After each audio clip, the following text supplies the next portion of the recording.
Okay guys, Mike Fab'n.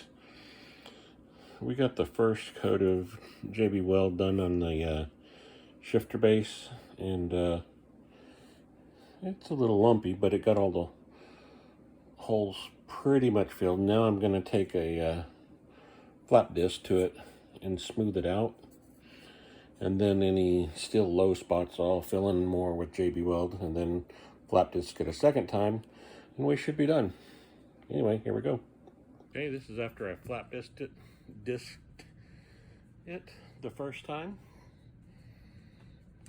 and now take some more JB Weld and hit the low spots.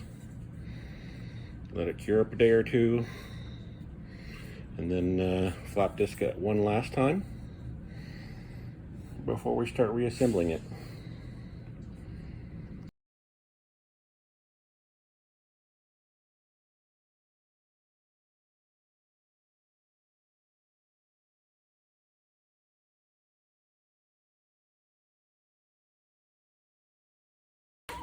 Like with Fab'n, and I'm going to take my WEVO shifter and try to strip the anodizing off of it using drain opener. And I'll let you know how it works. I ended up having to change buckets. You can see the chemical reaction. It's already pulled the black off, and it's only been a few minutes, so it's working well. Yep, this is the REV shifter handle. It's a WEVO copy, and it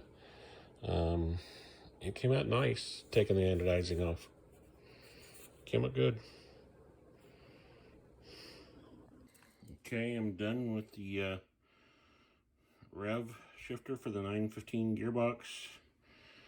Finished the base repairs. Now I've got new stainless Allen bolts and washers, and it's all installed. It limits the throw.